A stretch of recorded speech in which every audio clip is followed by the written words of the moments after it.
नमस्कार, मैं हूं आपके साथ मयंक। आज 26 तारीख है। पिछले 12 घंटों के अंदर ईरान और अमेरिका की जंग से संबंधित सारे अपडेट मैं आप तक पहुंचाऊंगा।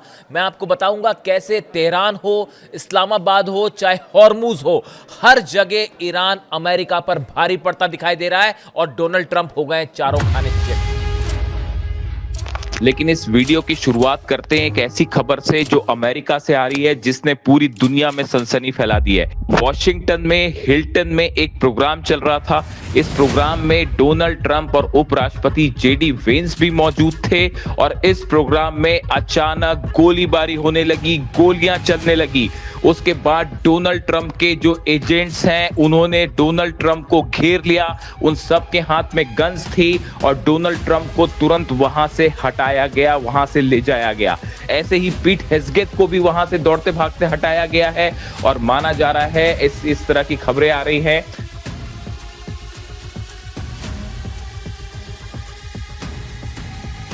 लेकिन जिस तरह से वहां पर फायरिंग की आवाजें आई, देखिए ये मौका था व्हाइट हाउस करस्पॉन्डेंट्स एसोसिएशन के लिए। जितने भी सदस्य हैं इनके लिए एक डिनर का आयोजन किया गया था डोनाल्ड ट्रंप की तरफ से, व्हाइट हाउस की तरफ से। और जिस जगह पर ये प्रोग्राम होना था वहां डोनाल्ड ट्रंप मौजूद थे, सामने पीट हेग्सेथ मौजूद थे, कई और जो अधिकारी हैं व्हाइट हाउस के वो मौजूद थे। लेकिन तभी अचानक गोलियां चलने लगती हैं और किसी को कुछ समझ नहीं आता कि ये क्या हुआ। और उसके बाद जो सिक्योरिटी एजेंट्स हैं डोनाल्ड ट्रंप के, वो फौरन आते हैं और डोनाल्ड ट्रंप को घेर लेते हैं चारों तरफ से। और उसके बाद ट्रंप को फौरन वहां से हटा के ले जाया गया। डोनाल्ड ट्रंप के जो एजेंट्स हैं वो ये चीखते हुए सुनाई दिए कि गन शॉट फायर किया गया है, यानी गोलियां चलाई गई हैं, गोलियां चलाई गई हैं। और वहां पे जो कई पत्रकार थे उनको भी वहां से हटाया गया। लेकिन कुछ देर बाद फिर डोनाल्ड ट्रंप का मैसेज आया कि शो विल गो ऑन, इस तरह का उन्होंने मैसेज किया। पूरे इलाके को सिक्योरिटी एजेंट्स ने घेर लिया है। कई एम्बुलेंसेस भी वहां पर तैयार थी, फौरन लाई गई और हालात ऐसे थे कि भयंकर अफरा तफरी का माहौल था। पीट हेग्सेथ जो है रक्षा मंत्री, वो भी वहां से तेजी से बाहर निकलते हुए हिल्टन से दिखाई दिए। यानी कुछ देर के लिए पूरे हिल्टन में अफरा तफरी का माहौल था। अब सवाल ये है अभी कि ये फायरिंग डोनाल्ड ट्रंप को निशाना बनाने के लिए थी। क्या ये हमला डोनाल्ड ट्रंप पर हुआ है?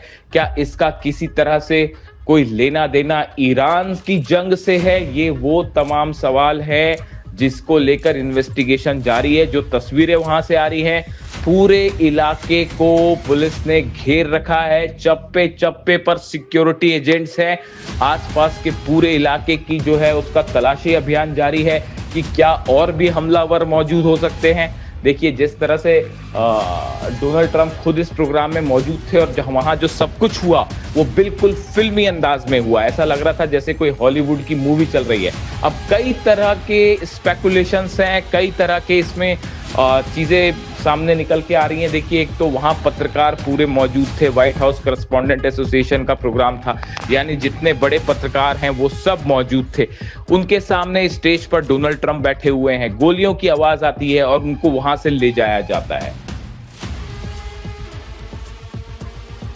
इसी बीच जिस तरह से इस्लामाबाद से ईरान के विदेश मंत्री अब्बास अराक्ची साहब बिना किसी बातचीत के अमेरिका के डेलीगेशन के आने का उन्होंने इंतजार भी नहीं किया और वो इस्लामाबाद से जिस तरह से वापस चले गए, इसे ट्रंप एडमिनिस्ट्रेशन के लिए एक बड़ा झटका माना गया। ये माना जा रहा है कि ईरान ने अपनी शर्तें सामने रख दी हैं, अपनी 10 शर्तें सामने रख दी है और साफ कह दिया है कि जब तक इन शर्तों को पूरा नहीं किया जाएगा तब तक अमेरिका से किसी तरह की कोई बातचीत नहीं होगी। इसे अमेरिका की विदेश नीति के एक करारी हार माना जा रहा है। जिस तरह से स्टीव विटकॉफ और जेरेड कुशनर अमेरिका से चले थे मिलने के लिए, पाकिस्तान आने के लिए, लेकिन जैसे ही उनके प्लेन ने टेक ऑफ किया अमेरिका से, अब्बास अराक्ची साहब ईरान के डेलीगेशन के साथ वापस तेहरान निकल गए। देखिए ईरान अब इस बात को लेकर बिल्कुल सख्त हो गया है कि जब तक ब्लॉकेड नहीं हटेगा, उसकी शर्तों को माना नहीं जाएगा, तब तक किसी भी तरह की कोई बातचीत अमेरिका के साथ नहीं होगी। और इस मामले ने अब इसको आगे फिर से जंग की तरफ मोड़ दिया है। इस्लामाबाद में क्या हुआ, इसको लेकर पूरी जानकारी मैं आपको अगले वीडियो में दूंगा। मोहसिन रज़ाई जो हैं, इनकी तरफ से बयान आया है कि ईरान पूरी तरह से एकजुट है। जो इस तरह की खबरें आ रही थी कि ईरान में अलग अलग राय हो सकती है अमेरिका से बातचीत को लेकर, उन्होंने एक बार फिर साफ किया है पूरा अमेरिका एकजुट है। जो तस्वीरें आ रही हैं ईरान से, एक बार फिर ईरान में बड़ी संख्या में लोग जमा थे और उन सब की एक मांग थी, अली खामेनी साहब के हत्यारों से किसी तरह की बातचीत नहीं होनी चाहिए। अली खामेनी साहब के कातिलों से कोई बातचीत नहीं होनी चाहिए। ईरान ये जंग जीता है और आगे ज़रूरत पड़ेगी तो लंबी जंग के लिए हम तैयार हैं। यही वजह है ईरान ने साफ कर दिया है कि ना तो यूरेनियम पे कोई बात होगी, ना परमाणु मुद्दे पर कोई बात होगी और ना ही मिसाइल प्रोग्राम पे बात होगी। ये तीनों मुद्दों को लेकर ईरान ने अपना पक्ष साफ कर दिया है। तीनों ही मुद्दों पर किसी तरह का कोई समझौता अमेरिका से नहीं होगा। इसके अलावा हॉर्मुज से खबरें आ रही हैं, करीब 15 जहाज ऐसे हैं जिन्हें ईरान की सेना ने, नेवी ने अलग अलग जगह रोक दिया है। ये वो जहाज हैं जो बिना परमिशन के निकलना चाह रहे थे ईरान की, और ईरान की सेना ने इन्हें अलग अलग जगह पर रोक दिया है। इसके अलावा जो खबरें हैं, हॉर्मुज के आसपास जो 19 जहाज हैं, जो मैंने आपको पिछले वीडियो में बताया था, 19 जो जहाज तैनात हैं, इसमें 200 से 250 फाइटर जेट्स हैं जो ईरान को घेर कर खड़े हुए हैं। देखिए 250 फाइटर जेट्स का यहाँ पर होना, लगातार टॉम हॉक मिसाइल्स का पहुंचना, लगातार रडार्स का यहाँ पर डिप्लॉय किया जाना, पेट्रियट और थार्ड का डिप्लॉय किया जाना, George W Bush aircraft carrier आना जो कि ईरान की मिसाइलों से बचाव करने के लिए लाया गया है। ये सारे इंडिकेशन इस बात के हैं कि अमेरिका एक बड़ा हमला कर सकता है जल्दी। रूस की तरफ से ये बात कही गई है। देखिए रूस की तरफ से कई बयान आए हैं। रूस की तरफ से देखिए ये कहा गया, जो लावरोव है विदेश मंत्री रूस के, उनकी तरफ से बयान आया है कि अमेरिका ने जिस तरह से ईरान को लेकर नीति अपना रखी है या वेनेजुएला को लेकर, उससे लगता है कि कोई इंटरनेशनल लॉ, अंतर्राष्ट्रीय कानून नाम की कोई चीज़ बची ही नहीं है। अमेरिका की दादागिरी चल रही है और अपने फ़ायदे के लिए वो इन देशों पर हमला कर रहा है। लावरोव का ये भी कहना है कि डोनाल्ड ट्रंप खुद कह चुके हैं कि उनकी रुचि सिर्फ ऑयल में है, यानी ऑयल के लिए ईरान पर हमला हुआ, ऑयल के लिए वेनेजुएला पर हमला हुआ। ना ईरान के पास से कोई न्यूक्लियर बम मिला और ना ही इसी तरह का कोई वेपन ऑफ मास डिस्ट्रक्शन, ऐसा कुछ नहीं था। सिर्फ और सिर्फ ऑयल के लिए हमले हुए, ये कहना है रूस का। रूस के जहाज आपने देखा जिस तरह से हॉर्मुज में गुजरने शुरू हो गए हैं। जो कारोबार है रूस का वो वहाँ जारी है और ईरान की तरफ से कह दिया गया है कि जिसकी हिम्मत है वो रोक के दिखाए जहाज़ों। यानी हॉर्मुज के मुद्दे पर अब पुतिन और ट्रंप भी आमने सामने हैं, जिनपिंग और ट्रंप भी आमने सामने हैं। मैं आपको कल पिछले वीडियो में बता चुका हूं किस तरह से चीन का बड़ा व्यापार जो है वो अफेक्ट हो रहा है हॉर्मुज के कारण। जहाज निकल रहे हैं लेकिन कम निकल रहे हैं जितने पहले निकल रहे थे उनके मुकाबले।